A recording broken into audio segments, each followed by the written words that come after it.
히브리서 10장 11절에서 18절. 우리의 죄와 불법을 기억하지 않으시는 하나님.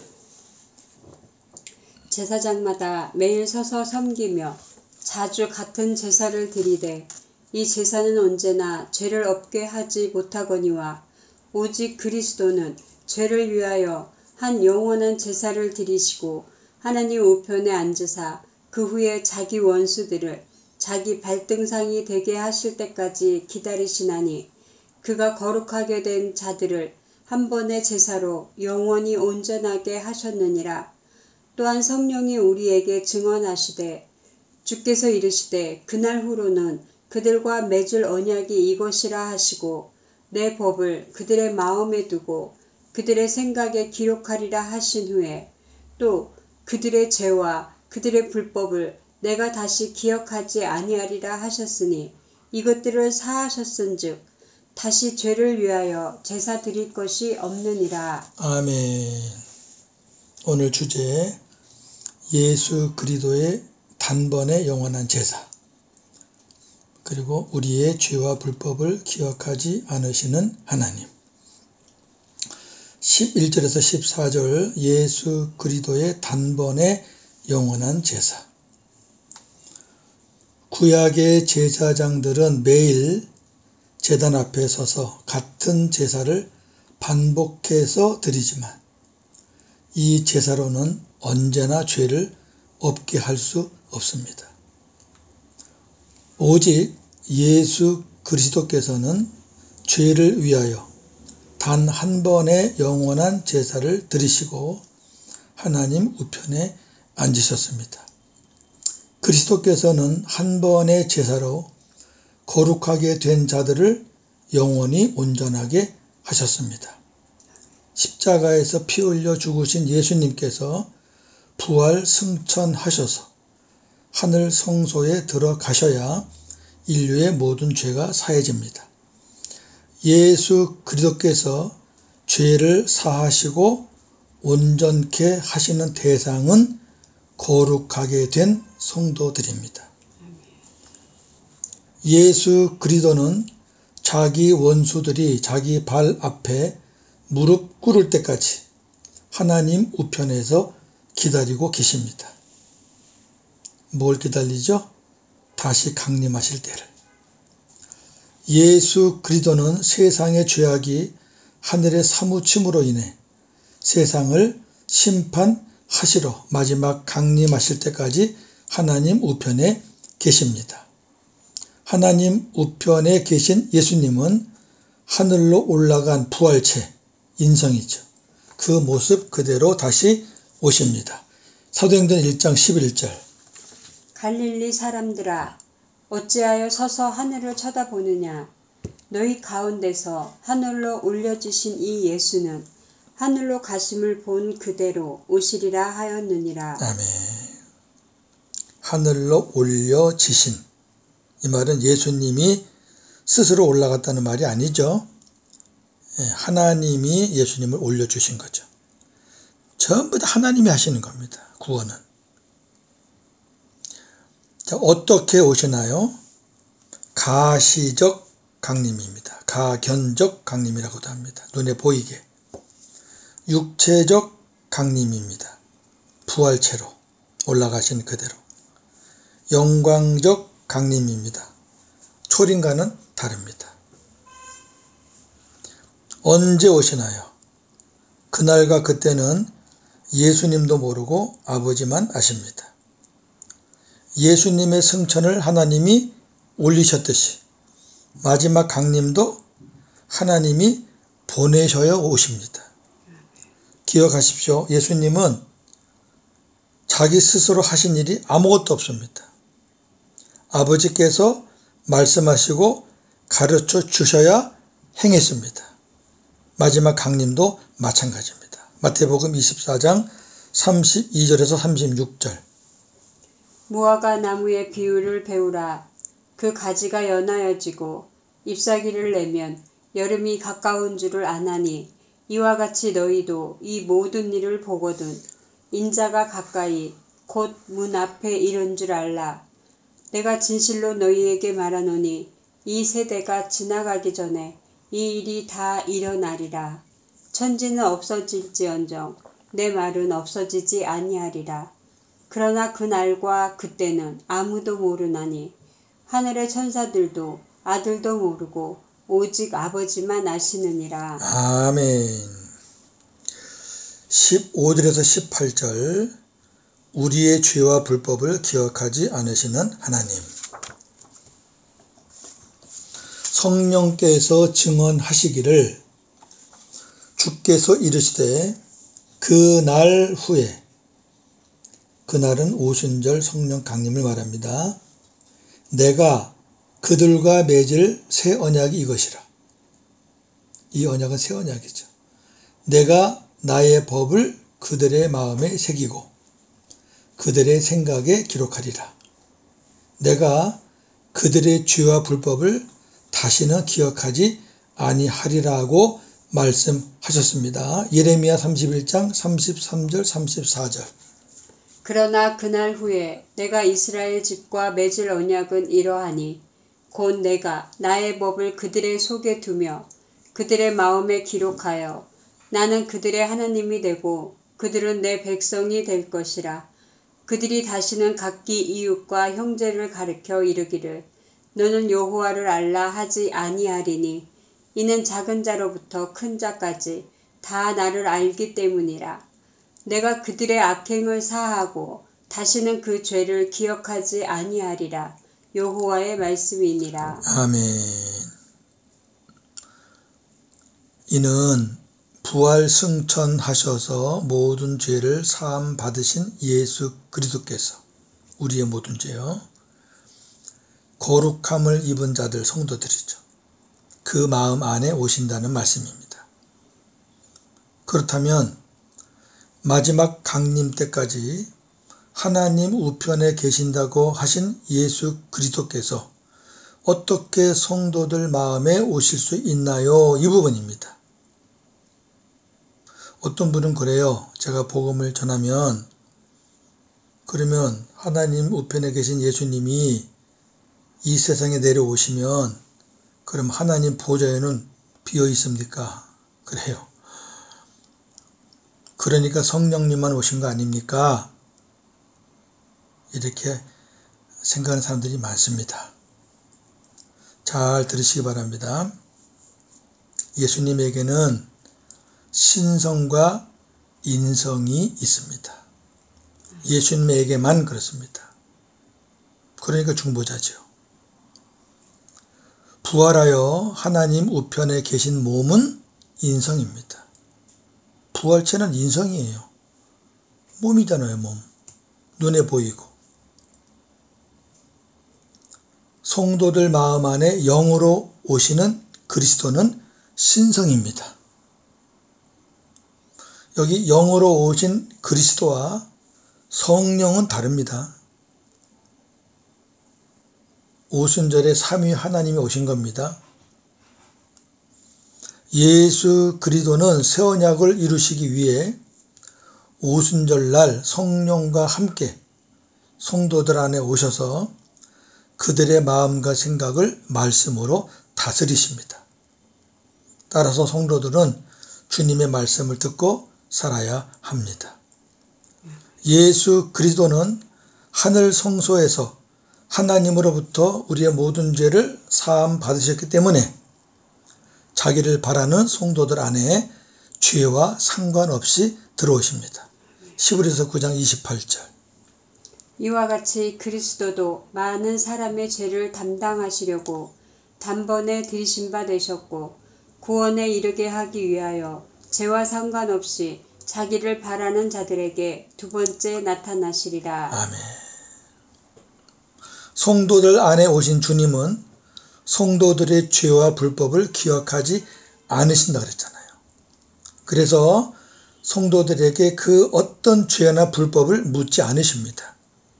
만약에 우리 안에 오신 주님이 우리의 죄나 불법을 물으시면 그건 복이 아니라니까요. 저주지. 어떻게 살아요? 기억도 안 하시고 묻지도 않으셔요. 이것이 새 언약의 복음입니다. 주님을 마음에 모신 성도들은 모든 죄와 불법을 사함 받았기 때문에 더 이상 죄를 위한 제사는 드릴 필요가 없습니다. 왜냐하면 죄사함을 받기 위한 더 이상의 제사가 필요하다면 예수 그리스도께서 또다시 십자가에서 피를 흘리셔야 하기 때문입니다. 그러나 예수 그리스도의 속죄는 완전하고 영원한 단 한 번의 제사입니다. 따라서 우리가 죄를 지을 때마다 십자가로 가는 것은 예수 그리스도의 완전한 속죄를 믿지 않거나 부정하는 것이고 하나님의 아들 예수 그리스도를 욕되게 하는 행위입니다. 히브리서 6장 4절 6절 다시 한번 보겠습니다. 한번 빛을 받고 하늘의 은사를 맛보고 성령에 참여한 바 되고 하나님의 선한 말씀과 내세의 능력을 맛보고도 타락한 자들은 다시 새롭게 하여 회개하게 할 수 없나니 이는 그들이 하나님의 아들을 다시 십자가에 못 박아 드러내놓고 욕되게 함이라. 아멘. 중생하고 하늘의 은사도 맛보고 성령 체험도 하고 말씀의 은혜도 받고 내세의 능력도 맛보고 맛본다 말 누리고 같은 말이에요. 누리고 성도예요. 복음으로 구원받은 성도예요. 근데 그들도 타락할 수 있어요.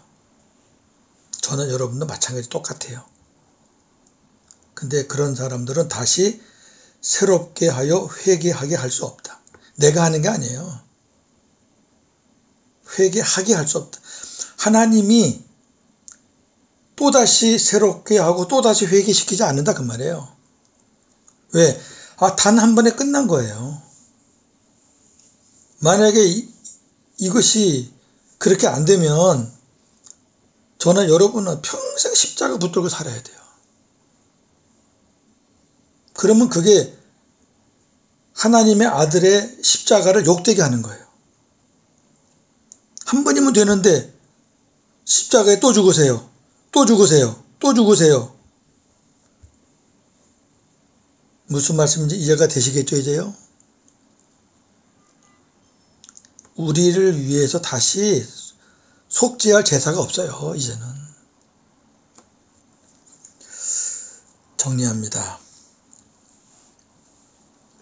우리가 새 언약의 복음을 믿고 주님과 하나 되어 복음으로 산다고 하면서 지금도 과거의 죄로 인해 죄책감과 두려움을 갖고 있거나 옛날에 우리 그랬잖아요. 죄를 지으면 막 두렵고 그 죄책감이 1년도 가고 10년도 가고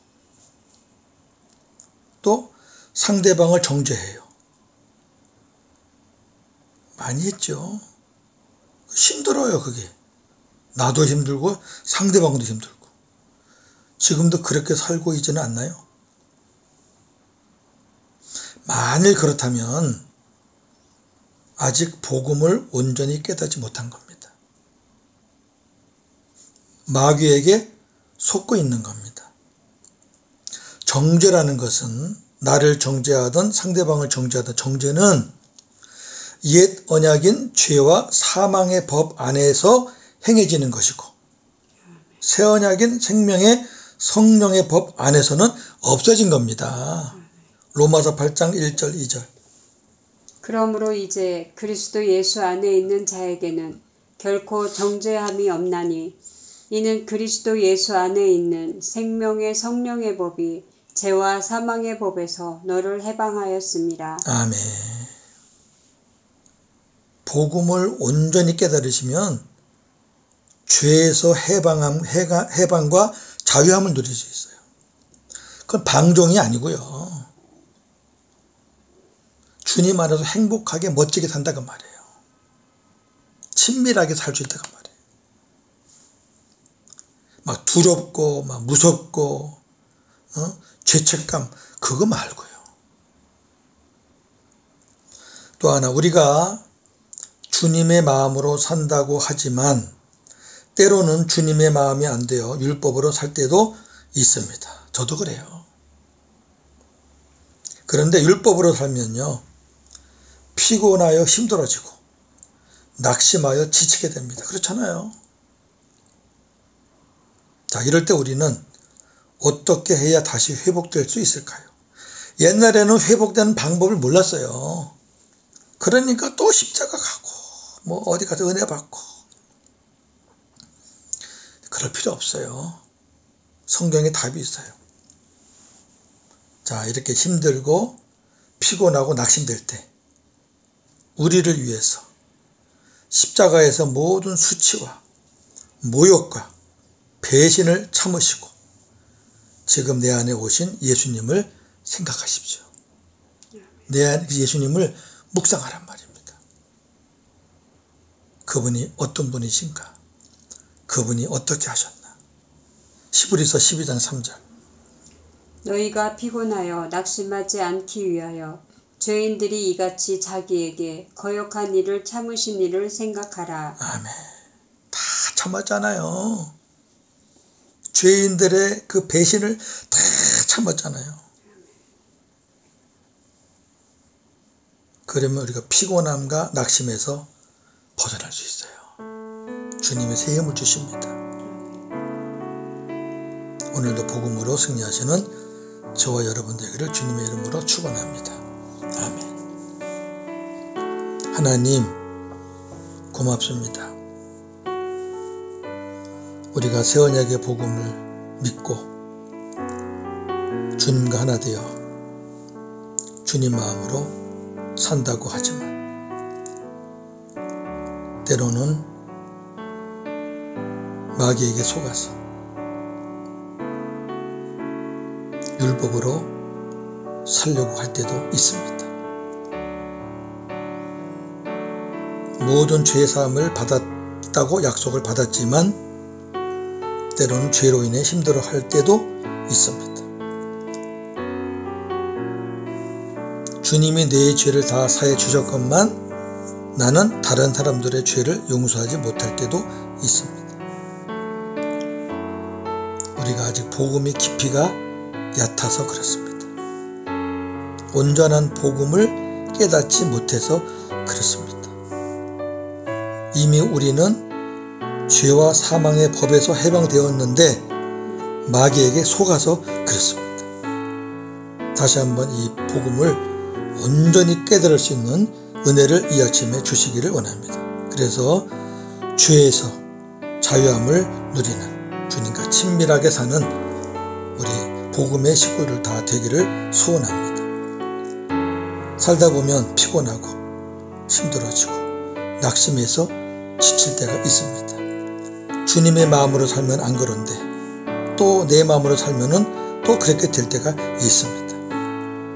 그럴 때 옛날에는 기도해야지, 금식해야지, 철회해야지, 기도원 가야지 그랬습니다. 그런데 하나님 말씀이 우리에게 해답을 주고 계십니다. 피곤할 때, 낙심할 때, 쓰러질 때 죄인들의 배신, 모욕, 수치, 침뱉음까지 다 당하시고 우리를 위해서 구원을 이루시고 우리 안에 오신 너희 안에 계신 예수님을 생각하라.